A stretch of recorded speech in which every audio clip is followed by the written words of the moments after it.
Coach Massi here from Massi-Machado Strength and Conditioning, M2 Speed, Strength and Performance, and this is another episode of Move Your Feet. And we're actually getting a little closer to moving our feet again, because today we're going to examine a few components of jumping mechanics.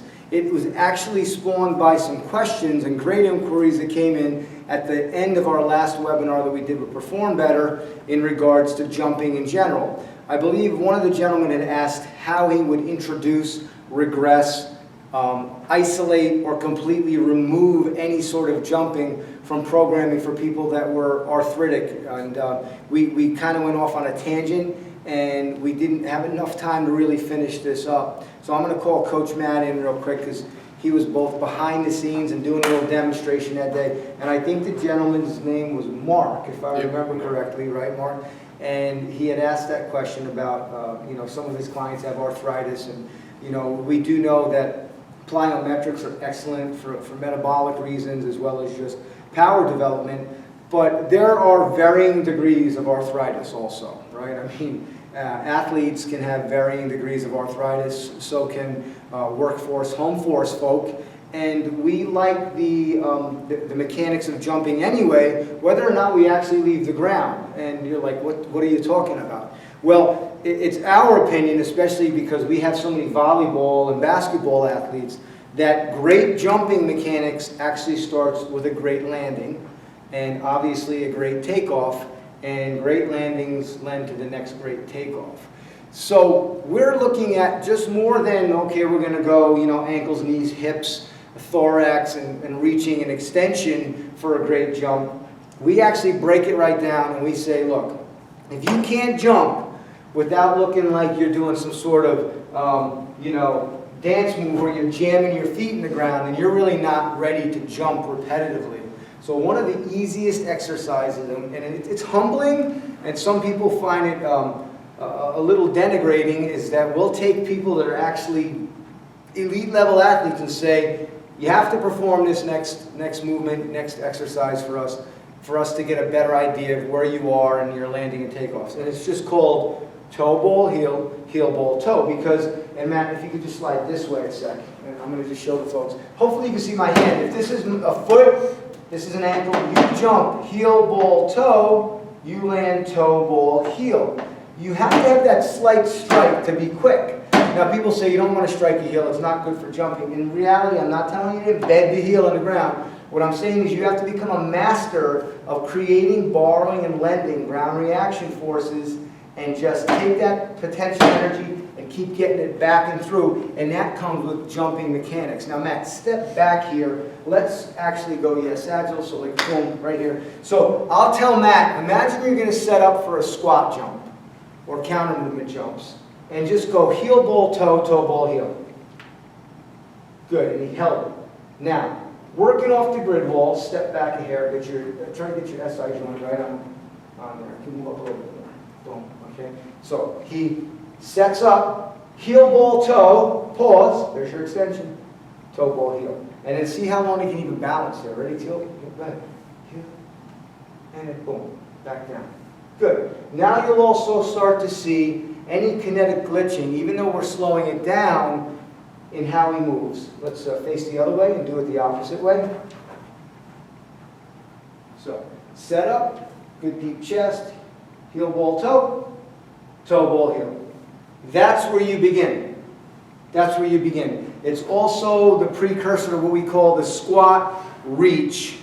Squat reach for folks who can't jump. So if you have an extreme condition where you don't want any impact on anybody, but you want to work that extension, because we find that folks who have arthritic conditions in their joint have a lot of flexion in their lives, but they don't have too much extension.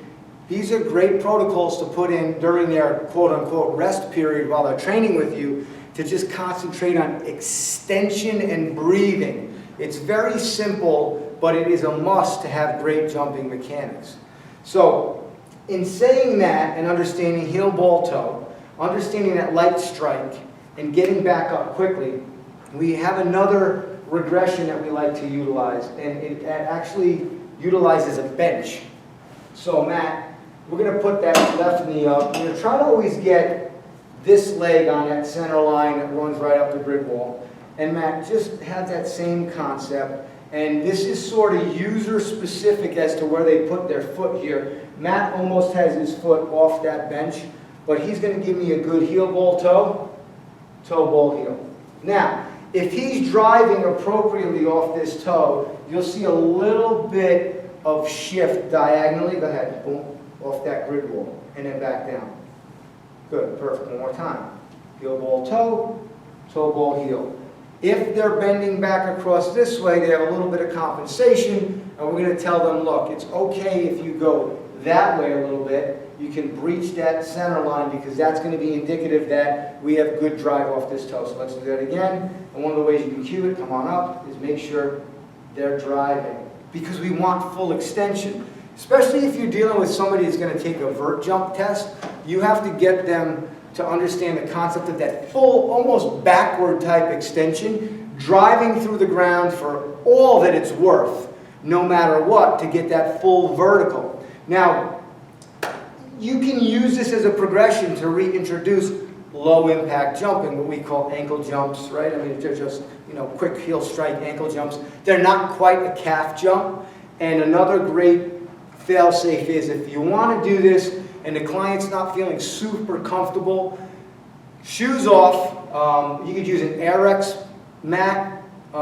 We actually have martial arts and jiu-jitsu mats around that we throw down. We do a lot of landing and rolling with those. But in any event, heel ball toe, toe ball heel to help people to understand the jumping mechanics from the ground.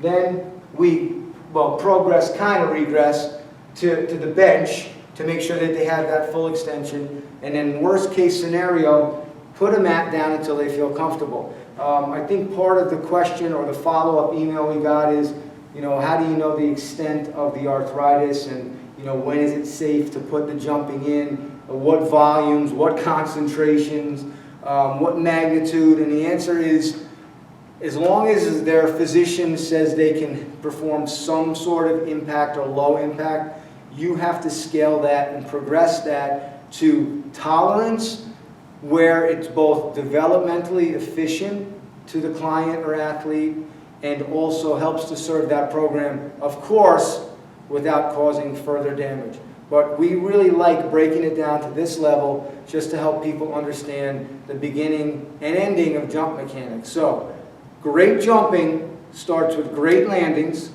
repetitive jumping, and obviously single jumps, 1 RM jump, starts with a great takeoff, and it all starts from this. So, Matt, you can head on back there, and I appreciate you coming back out and tuning in, and we're going to continue a few more of these videos where we clarify some questions that we had hung over from the webinar. But until next time, this is Coach Massi saying greatness is forged, not fabricated. That's your day.